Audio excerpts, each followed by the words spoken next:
যারা ভালো খেলেছেন তাদের তো আলাদা একটা কনফিডেন্স থাকবে ডেফিনেটলি। যে কোনো লেভেলে আপনি রান করেন এটা আপনাকে কনফিডেন্স দিবে, রান করা, উইকেট নেওয়া। আর যারা খেলতে পারেনি, বিশেষ করে আমি মনে করি যে ক্যাপ্টেন যে শান্ত খেলতে পারেনি, কিন্তু এই সময় যে ও প্রিপারেশনটা নিয়েছে, আমি মনে করি সবার চেয়ে বেটার প্রিপারেশন সে নিতে পেরেছেন। যদি বলেন কেন, আপনি যদি দেখেন যে মাহমুদুল্লাহ যখন ওয়ার্ল্ড কাপে গেল 2023 ওয়ার্ল্ড কাপে, তার আগে কিন্তু 3টা সিরিজ সে খেলেনি। ওই সময় সে একা একা প্রিপারেশন নিয়েছিলেন এবং বেস্ট পারফরমেন্সটা সে করেছেন।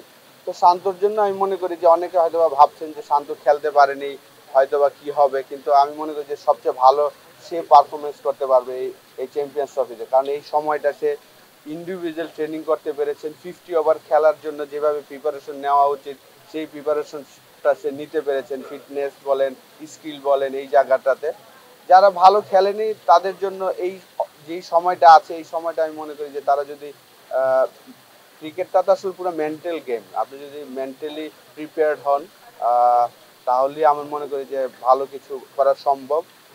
লাস্ট 2024 সালটা আমাদের হয়তো ভালো যায়নি ওয়ানডে ক্রিকেটে রেজাল্ট ওয়াইজ, কিন্তু আমরা কিন্তু কয়েকটা ম্যাচে 300+ রান করেছি। সেই জিনিসটা অবশ্যই আমাদের প্লেয়ারদের একটা কনফিডেন্স দিবে। আপনি যদি রিসেন্টলি খেলা দেখেন নিউজিল্যান্ড এবং পাকিস্তানের, সেখানেও কিন্তু নিউজিল্যান্ড 300+ রান করেছেন। তো এইবারে চ্যাম্পিয়ন্স ট্রফিটা রান কিন্তু 300+ রানের খেলাই হবে। সেই জায়গায় আমি মনে করি যে আমাদের প্লেয়ারদের আলাদা একটা কনফিডেন্স দিবে যারা রান করেছেন।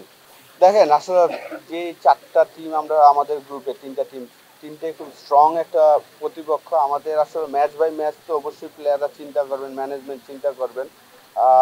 ওই দিনটা যদি আমাদের হয় 3টা ডিপার্টমেন্টে যদি ভালো ক্রিকেট খেলে, অবশ্যই সেমিফাইনাল তো আমাদের সবারই হয়তো আমরা আশা করি, আমরা যারা দর্শক আছি বা আমরা যারা এক্স ক্রিকেটার। তো ওই লক্ষ্যটা চিন্তা না করে আমার মনে হয় যে ম্যাচ বাই ম্যাচ চিন্তা করা উচিত। এবং প্রত্যেকটা টিমের সাথে আমরা কিন্তু জিতেছি, এমন না যে আমরা তাদের হারাই নাই কখনো। বড় মঞ্চে হারিয়েছি, নিউজিল্যান্ডকে আমরা চ্যাম্পিয়ন্স ট্রফিতে হারিয়েছিলাম, যে জায়গায় আমাদের 33 রানে 4 উইকেট পড়ে যাওয়ার পরে। তো এগুলো তো আপনাকে আলাদা একটা কনফিডেন্স দিবে অবশ্যই। বেটার ক্রিকেট খেলতে হবে আমাদের সবাই, 3টা ডিপার্টমেন্টে। দেখেন জাভেদ ভাই আর কি আমার খুবই কাছের লোক। ওই সময়টায় উনি আমাকে প্রচুর সাপোর্ট করেছিলেন যখন আমি নিষেধাজ্ঞায় গিয়েছিলাম, যখন আমি স্বীকার করেছিলাম। প্রথম পার্সন যে উনি আমার বাসায় এসে আমাকে প্রচুর হেল্প করেছিলেন। তো সবসময় আমি যখন একদম শুরুতে বাংলাদেশ টিমের সুযোগ পেয়েছি, আমার সবসময় আমার ফ্রেন্ড ওনারাই, সুমন ভাই, জাভেদ ভাই, শান্ত ভাই বলেন, রফিক ভাই, সব সিনিয়ররা আমার খুব ক্লোজ মানুষ এখনো। এখনো যখন আমি আহ, কখনো কোনো কাজ প্রয়োজন মনে হয় ভাইয়াদেরই ফোন দেই।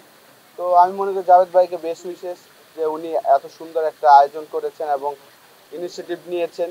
সবসময় আমরা তো সবসময় সবার কাছে শুনলাম যে উনি কতটা হার্ডওয়ার্ক ছিল।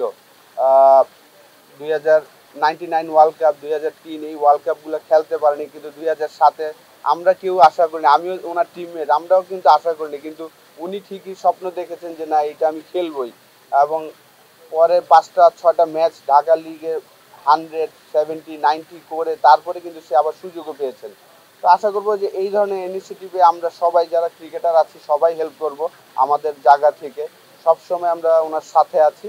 এবং জাভেদ ভাই যেই মেন্টালিটি মানুষ, আমি মনে করি যে এটা সাকসেসফুল রান করবেন এই জাভেদ ওমর বেলিম ওয়েবসাইটটা।